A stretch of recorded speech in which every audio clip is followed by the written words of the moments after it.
gitu ya. Bapak Ibu sebenarnya mengisinya gimana sih? Tinggal nanti di sini ada panah.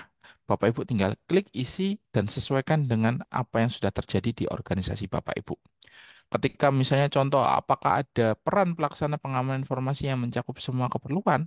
Kalau sudah ada, silakan pilih dalam maaf, dalam perencanaan, dalam penerapan atau tidak dilakukan, silakan isi.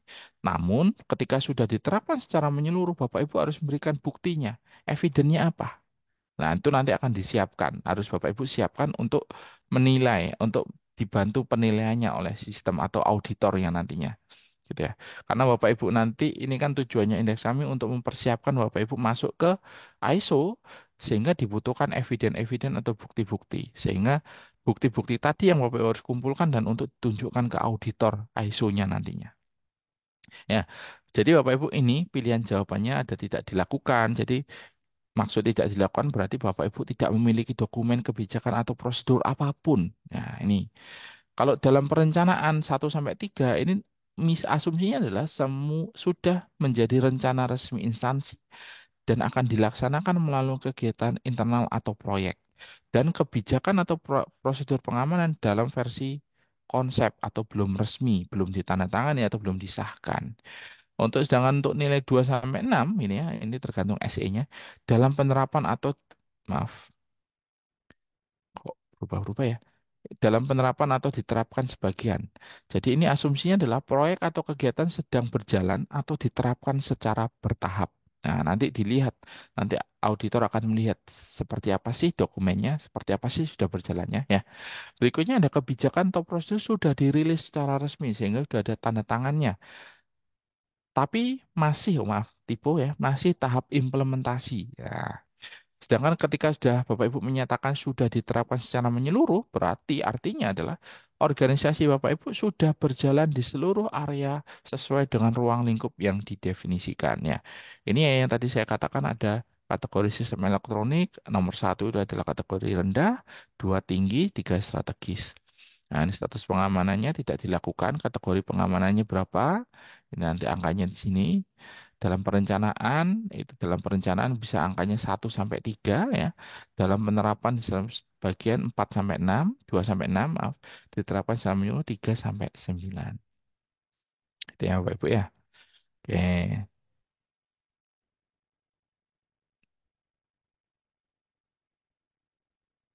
Eh, kok bergeser sendiri ini saya mematikan dulu. Baik Bapak Ibu, kita masuk ke aset atau area tata kelola. Di sini ada 22 butir kontrol ya. Nanti kita akan lihat seperti apa sih itunya. Nggak mau jalan. Oke.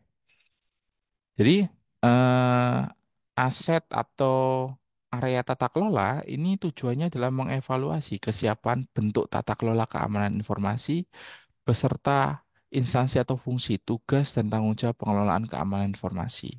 Area evaluasinya nanti Bapak Ibu di sini perlu ya. Ini Bapak Ibu akan membahas mengenai leadership dan komitmen. Itu nanti ada di para apa indikator 22.1.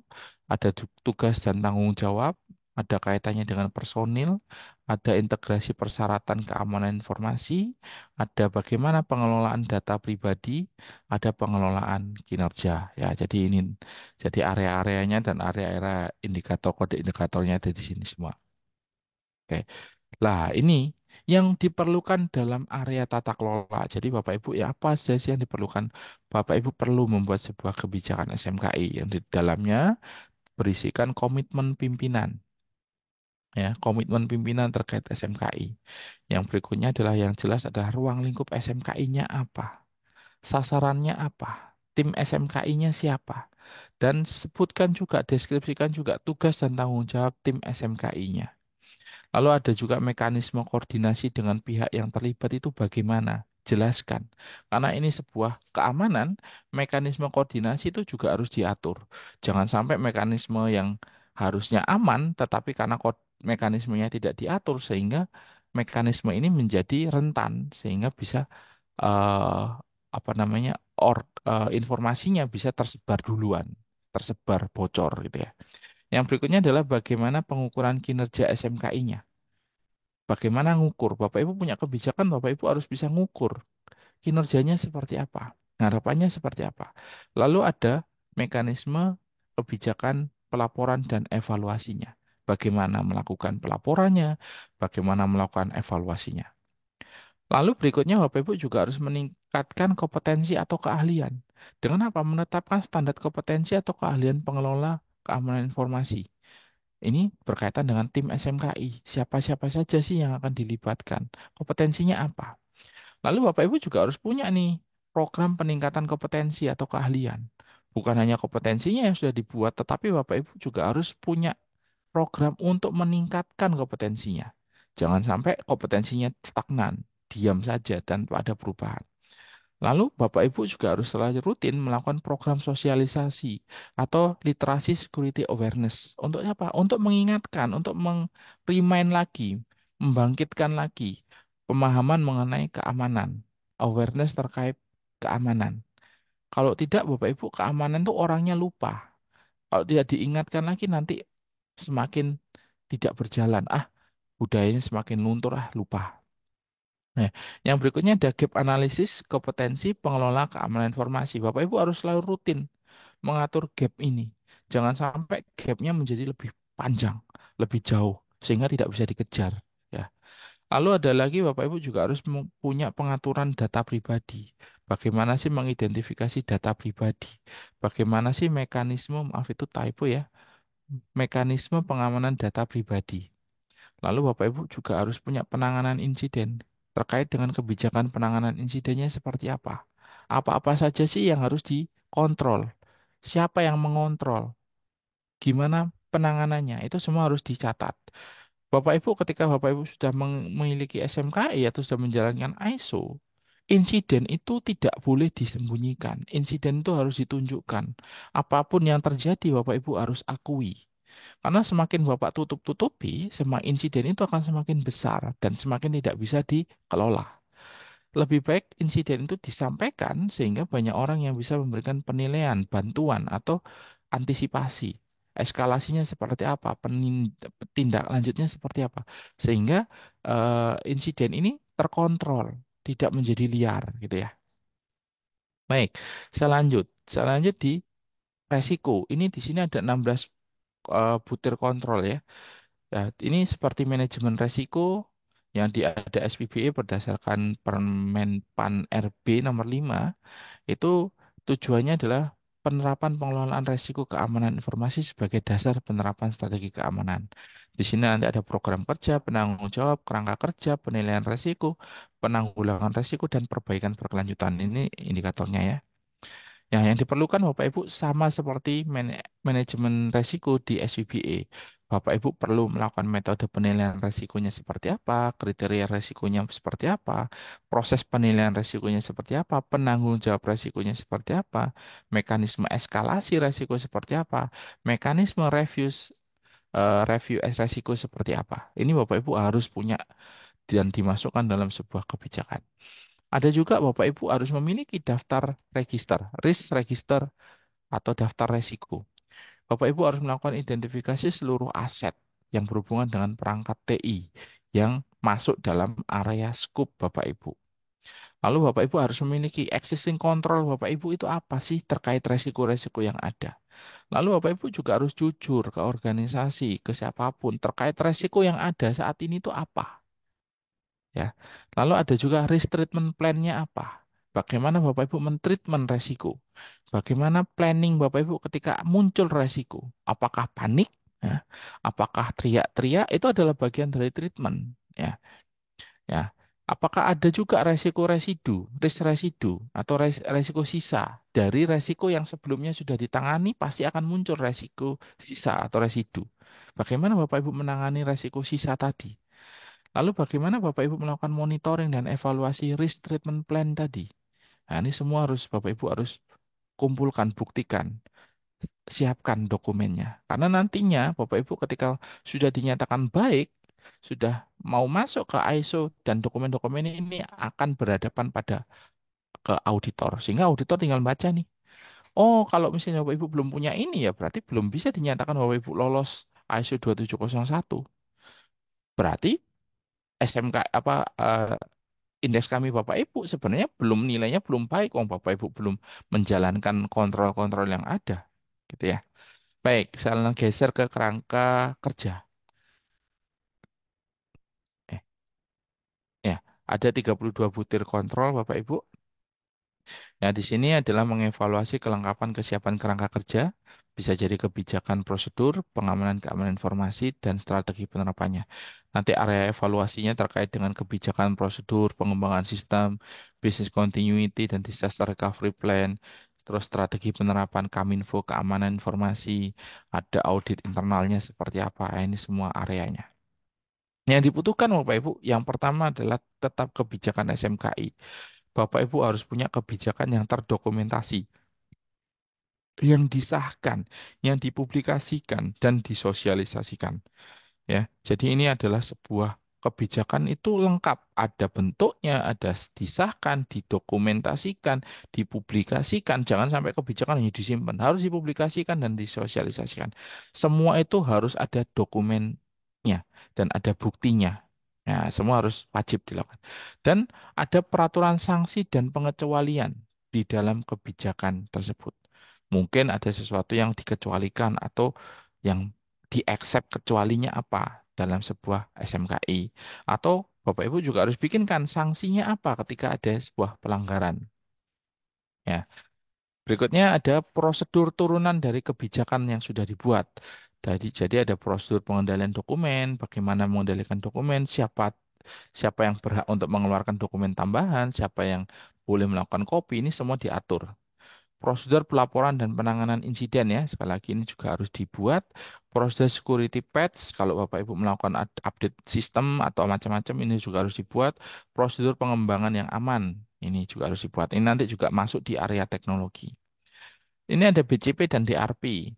Jadi tim yang ditunjuk ini siapa yang mengelola yang berkaitan dengan BCP dan DRP. Tim yang ditunjuk siapa, peran wewenang dan tanggung jawabnya apa, dan jadwal uji cobanya kapan. Jangan sampai Bapak Ibu sudah punya BCP tapi tidak pernah diuji cobakan, bahkan tidak pernah disimulasikan. Takutnya beneran terjadi seperti yang kemarin PDN, mungkin ya kami berpikir tidak ada BCP atau bahkan tidak ada DRP sehingga ya udah kejadian. Harusnya mereka sudah memiliki BCP yang bagus, DRP yang bagus, sudah punya uji coba, mekanisme simulasi bila terjadi apa sehingga tidak ada downtime yang lama gitu ya. Yang berikutnya, Bapak Ibu harus rutin melakukan audit internal. Bapak Ibu audit internal berarti Bapak Ibu harus memiliki program audit internalnya seperti apa dan Bapak Ibu juga harus melakukan evaluasi hasil auditnya serta tidak lupa menuliskan tindak lanjut hasil auditnya. Dan hasil auditnya sudah selesai, baru Bapak Ibu melakukan evaluasi dan review terhadap kebijakan terhadap evaluasi kelayakan kebijakan dan prosedur yang sudah dilakukan audit oleh auditor internal oleh Bapak Ibu. Oke, yang berikutnya ini kita masuk ke aset pengelolaan, maaf, ya pengelolaan aset, area pengelolaan aset ya. Di sini ada 53 kontrol Bapak Ibu cukup banyak ya. Ini nanti di dalamnya ada cloud gitu ya. Ya. Jadi pengelolaan aset informasi itu seperti apa, terus ada pengamanan layanan infrastruktur awan berkaitan dengan cloud itu seperti apa, dan ada juga berkaitan dengan pengamanan fisik. Fisik itu areanya, itu nanti seperti apa gitu ya. Ya, ini yang diperlukan Bapak Ibu, yang diperlukan dalam area pengelolaan aset itu yang pertama adalah kebijakannya, tentu adalah klasifikasi aset, bagaimana retensi aset, bagaimana caranya nanti Bapak Ibu menghancurkan syarat menghancurkan aset-aset Bapak Ibu gimana? Contohnya aset, Mas tadi kan punya server nih, di server ada hardware. Servernya rusak, tapi harddisknya masih aman, tapi maaf, harddisknya rusak. Apakah boleh saya buang? Oh, tidak bisa Bapak Ibu. Itu ada mekanismenya. Karena harddisk yang sudah rusak, meskipun dikatakan rusak, tapi piringan di dalamnya itu bisa disusun lagi sehingga bisa dibangkitkan datanya. Kalau masih ada data yang rahasia ya harusnya Bapak Ibu retensinya cara penghancurannya gimana harus diatur. Mungkin Bapak Ibu pernah tahu ya ada di Tokopedia atau toko oranye, toko hijau, ada orang yang menjual laptop murah. Tapi kok nggak ada disknya ya Mas? Ya mungkin itu adalah bagian dari organisasi sebelumnya yang memiliki aset laptop tersebut. mereka mengamankan data informasinya sehingga harddisknya tidak ikut dijual. Jadi harddisknya dipertahankan di organisasi. Sehingga yang dijual hanya laptopnya tanpa ada harddisknya. Itu adalah bagian dari apa kebijakan informasi untuk terkait dengan retensinya. Nah, ada juga kebijakan penggunaan layanan cloud, ada juga evaluasi kelayakan keamanan layanan cloud. Nanti Bapak Ibu juga di situ harus membuat yang namanya prosedur manajemen perubahan, pengelolaan konfigurasi, klasifikasi informasi, prosedur backup dan restore, prosedur penghancuran data, prosedur user access, prosedur manajemen sistem dan lain-lain. Nah, itu nanti Bapak Ibu bisa buat untuk sebagai bukti eviden. Yang berikutnya ada ketentuan implementasi bagaimana Bapak Ibu penggunaan komputernya seperti apa, email, internet, intranet, terus nanti bagaimana area kerja Bapak Ibu, ketentuan pengaman dan penggunaan aset instansi terkait haki, peraturan terkait instalasi perangkat lunak, atau peraturan penggunaan data pribadi, penghapusan data, implementasi terkait data masking, dan macam-macam. Ya, itu nanti eh, Bapak Ibu bisa buat di situ sebagai bentuk implementasinya. Nah, yang terakhir Bapak Ibu, oh maaf belum terakhir masih ada PDB saya lupa. Ada teknologi ya. Jadi ini di sini akan membahas mengenai teknologi dan pengamanan aset informasinya. Di sini area evaluasinya cukup banyak Bapak Ibu. Ada konfigurasi manajemen, ada monitoring activity, ada web filtering, ada secure coding, data leak prevention, enkripsi, password sesi, atau teknologi atau aset yang ada di luar gedung utama, ada pentest. Nah, ini nanti diatur di sini semua Bapak Ibu. Ya, jadi area yang diperlukan ini Bapak Ibu harus memiliki program yang berkaitan dengan pengamanan sistem elektronik, vulnerability assessment atau pen testing, atau analisis log, monitoring activity, monitoring kapasitas, monitoring konfigurasi, ada secure coding, session management, update OS, implementasi antivirus atau anti malware, atau implementasi web filtering, pencegahan data leakage, perlindungan aset di luar kantor. Ini semua Bapak Ibu harus memiliki programnya. Dan ini semua harus ada dokumentasinya. Dan tentu saja kalau dikatakan laporan, Bapak Ibu juga harus bisa menyusun atau memberikan bukti bahwa Bapak Ibu sudah melakukan program-program ini tadi semua dengan adanya laporan, contohnya laporan VA atau Vulnerability Assessment, atau Pentest, atau laporan bagaimana pengembangan aplikasi, prosedur pengembangan aplikasi, laporan analisa log, laporan uh, malware, atau laporan web filtering, macam-macam. Semua Bapak Ibu harus susun dan harus buat, gitu ya. Baik, yang terakhir ini ada PDP Bapak Ibu. Ini yang saya katakan tadi baru karena sebelumnya tidak masuk ya. Ini ada di sheet tentang PDP Bapak Ibu bisa lihat. Di situ nanti ada 16 kontrol. Di dalamnya Bapak Ibu tentu harus buat yang namanya kebijakan PDP.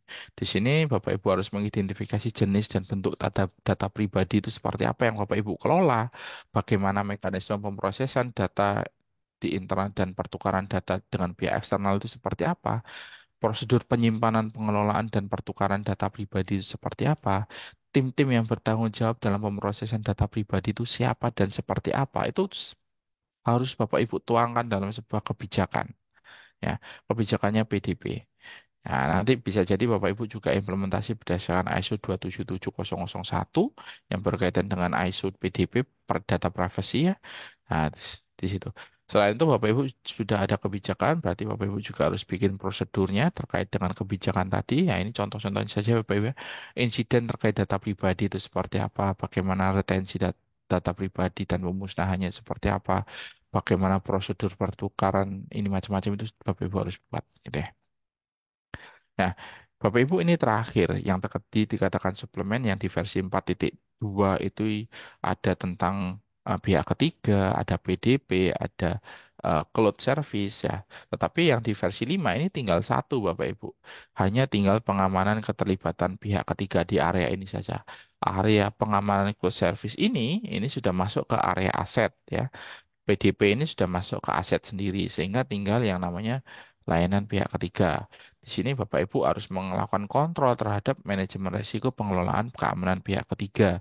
Ada juga bagaimana sih pengelolaan subkontraktor atau alih daya, berarti Bapak Ibu harus memanage resiko atau kontra atau NDA atau macam-macam pengelolaan layanan keamanan ini NDA-nya, bagaimana ketika pengelolaan perubahan layanan, bagaimana penanganan aset yang dipegang oleh dititipkan di pihak ketiga, bagaimana pengelolaan insiden oleh pihak ketiga, bagaimana rencana layanan pihak ketiga, semua ini diatur di suplemen ya. Begitu Bapak Ibu. Jadi di area suplemen hanya membahas ini. Sebentar saya stop share sebentar, saya mau menunjukkan Bapak Ibu terkait dengan filenya ini. Nah, ini saya mau tunjukkan Bapak Ibu. Nah, ini. Ya. Ini Bapak Ibu, jadi ketika Bapak Ibu sudah mendownload ya, maaf, kelihatan nggak ya? Ya, jadi Bapak Ibu ketika sudah mendownload indeks kami versi 5, ini terakhir versi Maret 2023, ini penjelasannya di sheet pengantar, Bapak Ibu bisa baca. Ini bagaimana Bapak Ibu mengimplementasikan di sini ya. Nah, bagaimana cara penilaiannya? Oh ya, di sisi penilaian ini berbeda ya Bapak Ibu di versi 4 dengan versi 5 karena di versi 5 kan sudah ada tambahan sehingga penilaiannya juga berubah. Jadi kalau Bapak Ibu masih menggunakan versi 4.2 ya berarti Bapak Ibu harus melakukan perubahan. Nanti perubahannya yang tadi di beberapa aspek tadi. Ya, ini contoh-contohnya, ini penilaiannya ya. Ini identitas responden, Bapak Ibu bisa isi nanti siapa-siapa aja alamatnya di mana. Ini kategori SI-nya Bapak Ibu bisa isi. Bapak Ibu organisasi Bapak Ibu ini investasi sistem elektroniknya berapa, total anggaran operasional per tahun berapa, kewajibannya seperti apa ini Bapak Ibu isi. Cara ngisinya Bapak Ibu gampang, Bapak Ibu tinggal klik di sini aja.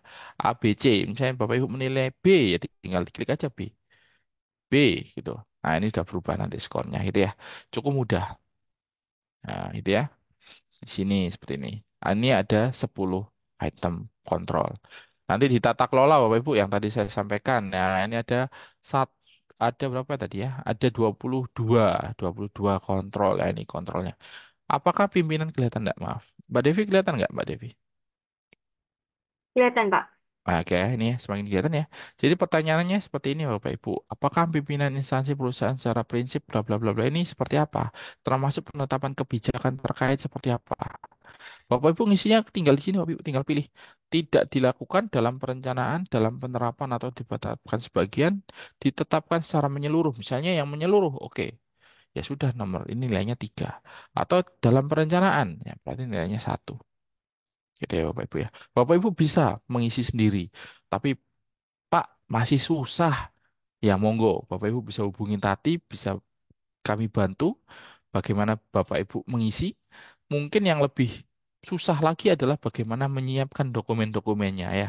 Biasanya ngisinya gampang sih, Pak. Dokumennya ini yang kayak apa ya? Lah, monggo.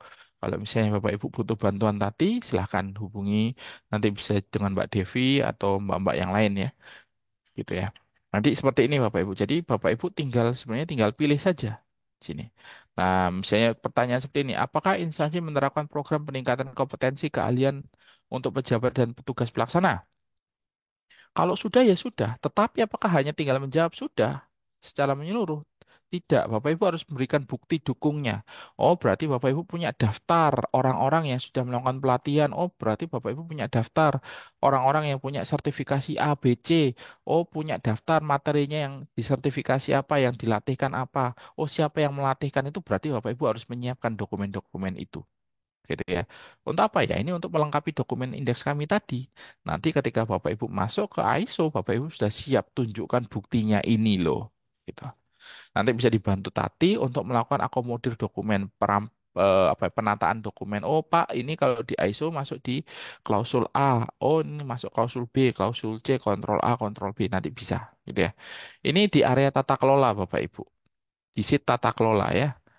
Nah, ini Bapak Ibu isinya tinggal di sini. Bapak Ibu bisa tunjukkan nomor dokumennya, nama dokumennya apa. Nah, ini ya, dibutuhkan nama dokumennya.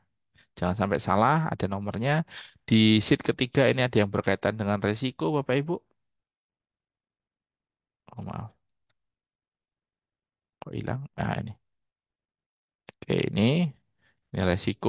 Maaf, resiko. Ini resiko. Ya, ini ada 16 kontrol. Nah, ini Bapak Ibu bisa tinggal isi. Seperti yang tadi ya ininya.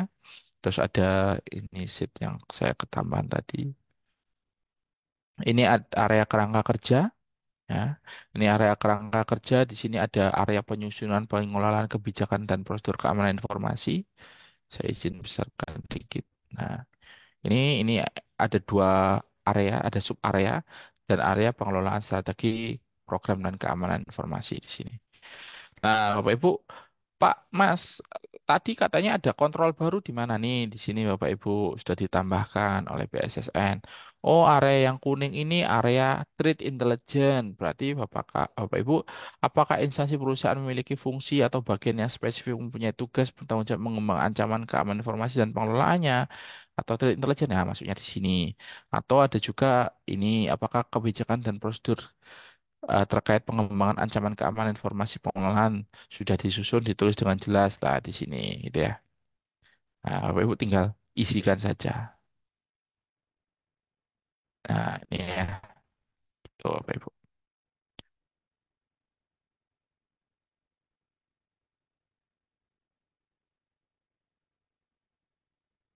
Nah, atau Bapak Ibu di sini mungkin ada beberapa ya, mungkin saya jelaskan.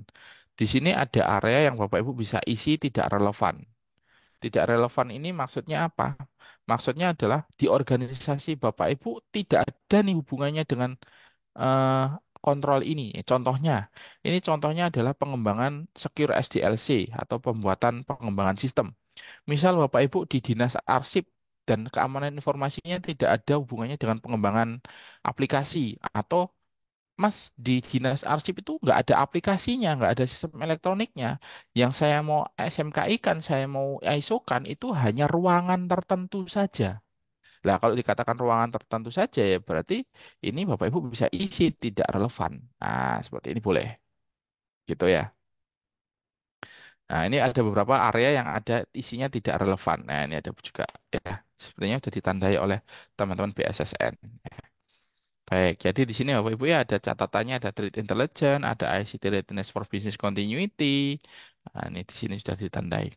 Lalu berikutnya di pengelolaan aset, Bapak Ibu. Pengelolaan aset ini juga ada beberapa yang sudah ada informasi mengenai tambahan barunya. Ini ada di ISO kontrol A810 tentang information deletion. Oh, berarti ini kontrol baru. Yang tadi dikatakan ada 11 kontrol baru yang Bapak Ibu bisa yang sebelumnya belum ada. Oh, berarti tinggal isi lagi di sini. Nah, oh ini ada lagi tentang information deletion. Oh, ada tentang data masking. Oh, tentang ada information security for use cloud computing ya. Iya. Karena ini berhubungan dengan pengelolaan aset yang tadi saya katakan aset ada masuk di maaf cloud masuk di aset. Nah, di sini. Gitu ya Bapak Ibu ya. Ini semua ke bawah ini tentang ini. Terus ada juga pengamanan fisik, physical security monitoring. Nah, ada juga di sini Bapak Ibu ya. Yang ditandai kuning ini baru-baru Bapak Ibu. Ya, ada juga di aset teknologi ya. Aset teknologi ini juga cukup banyak yang baru ya. Di sini ada tentang configuration management, ada monitoring activity, ada web filtering, secure coding, ada data leakage. Ini Bapak Ibu bingung, Mas, konfigurasi manajemen itu apa? Seperti apa bentuknya? Nah, kalau Bapak Ibu bingung ya silakan hubungi eh, Tati bisa dibantu. Kita bisa bantu Bapak Ibu untuk mengimplementasikan. Kita bisa bantu susunkan. Bapak Ibu tinggal berikan data mentahnya yang tentu saja kami akan arahkan. Pak, Bu, Bapak Ibu punya seperti ini enggak? Punya dokumen ini enggak? Punya ini enggak? Boleh enggak kami survei untuk menentukan bahwa oh ini loh Bu, konfigurasi manajemen misalnya kayak gitu. Bisa. Kami Tati bisa membantu Bapak Ibu untuk melakukannya. Gitu ya. Ini di sheet eh, teknologi. Di sheet terakhir yang terkait dengan PDP, ya ini catatan revisinya ini langsung masuk UU PDP Bapak Ibu. Ya, jadi otomatis Bapak Ibu langsung masuk di area baru UU PDP. Ini di sini ada 16 kontrol yang berhubungan dengan UU PDP. Nah, yang berikutnya ini adalah suplemen yang tadi ya yang saya katakan ini seluruhnya adalah pihak ketiga. Nah, ini sudah dimasukkan semua. Gitu ya. Ini sudah lengkap di sini Bapak Ibu. Ketika Bapak Ibu sudah mengisi, nanti Bapak Ibu bisa akan melihat spider spider chartnya. Seperti apa sih Bapak Ibu menilai? Nah, nanti bentuknya kayak gini. Oh, pengelolaan resikonya sudah cukup baik. Seperti apa? Seperti apa ini bentuknya. Nanti kalau sudah cukup baik, Bapak Ibu akan mendapatkan kepatuhan ISO, SNI ini sudah siap nih berarti. Standar kategori ISO sudah sesuai kategori seperti ini. Itu ya Bapak Ibu nilainya 918.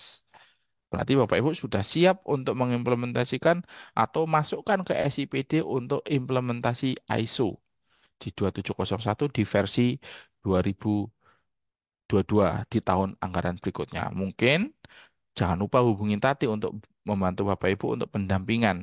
Karena sekali lagi tetap berbeda proses pendampingan indeks kami dengan ISO. Dengan Tati nanti Bapak Ibu bisa dibantu bagaimana sih untuk menyusun dan pendampingan ketika bertemu dengan CB, Certification Body. Ya, karena Bapak Ibu akan bertemu dengan asesor pihak ketiga, asesor eksternal. Nanti berbeda lagi gitu. Gitu ya Bapak Ibu. Mungkin sekian. Ada yang mau didiskusikan? Silakan Mbak Devi. Kalau ada pertanyaan. Baik, Bapak Ibu, jika ada pertanyaan, silahkan open mic atau raise hand. Kita sharing saja di sesi webinar kali ini. Oh itu ada Mbak. Satu Mbak. Maaf, ini ada dari Diskominfo Aceh Jaya, Pak Dedi ya. Pertanyaannya untuk penilaian indeks kami, apakah hanya penilaian mandiri atau ada tahapan dari BSSN secara terjadwal seperti SPBA? Baik, saya jawab Bapak Ibu ya. Jadi SPBA ini sebenarnya Bapak Ibu bisa melakukan penilaian mandiri. Bapak Ibu bisa lihat kesiapan Bapak Ibu sebelum Bapak Ibu mengimplementasikan ISO.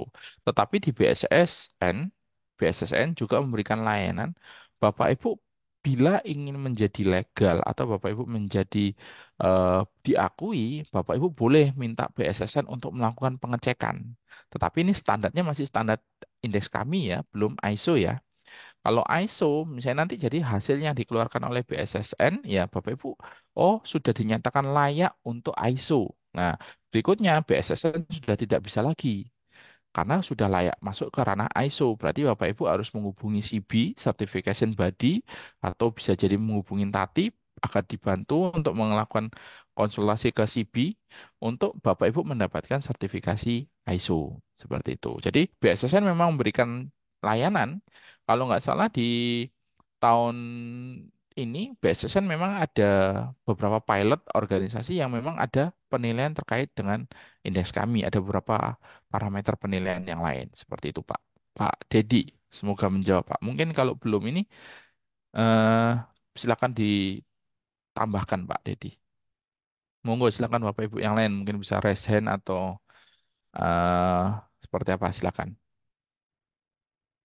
Baik, Pak. Ini Pak Didi lagi. Izin Pak, Assalamualaikum. Izin Pak. Waalaikumsalam. Ya, Pak Dedi, silakan, Pak. Ini mohon maaf kalau saya terus nih, karena kan Enggak apa-apa, Pak. telah diserang kemarin. Terus ini yang terkait dengan tahunan kita diminta laporan LPPD, laporan penyelenggaraan pemerintah daerah. Nah itu salah satu urusan komunikasi informatikanya juga ditanyakan indeks kami. Iya, Pak. Dan kami itu di posisi skop yang mana yang harus dilaporkan Pak, karena kan luas sekali. Atau Iya. cukup di satu unit atau di satu bagian katakanlah des layanan PPID-nya atau di data centernya atau di mananya sehingga itu sudah menutupi daripada soalan laporan LPPD itu. Mungkin demikian Pak Ya, Radian. Terima kasih Pak. baik. Tadi LPPD-nya terkait apa ya, Pak ya? LPPD-nya umum Pak, nggak Oh, disebutkan. umum, baik. Kalau kalau In- dikatakan umum, lebih baik dari saran dari kami teman-teman Kominfo itu ngambilnya yang sifatnya umum juga atau bisa memberikan impact yang lain. Contohnya, kita Bapak Ibu bisa gabungkan dengan SPBE. Di SPBE itu kalau nggak salah di manajemen keamanan itu eh, menunjukkan bahwa layanannya Bapak Ibu itu sudah digunakan oleh seluruh OPD. Nah, kira-kira ketika Bapak Ibu mau mengimplementasikan SMKI, mana sih yang layanan Bapak Ibu yang bisa memberikan sumbangsi sudah digunakan di seluruh OPD? Contohnya, oh Pak, kami punya layanan yang bisa memberikan eh, untuk seluruh OPD. Apa itu? Layanan data center. Oh, layanan data center kami bisa menyimpan, bisa membantu OPD-OPD lain untuk menyimpan servernya di sini, menyimpan aplikasinya di sini. Oh, berarti layanan kami itu sudah bisa digunakan di seluruh OPD sehingga data Bapak apa layanan Bapak Ibu tadi. bisa membantu peningkatan nilai SPBE. Nah, caranya ya tadi silakan SMK-kan data center Bapak Ibu. Operasional data center. Sehingga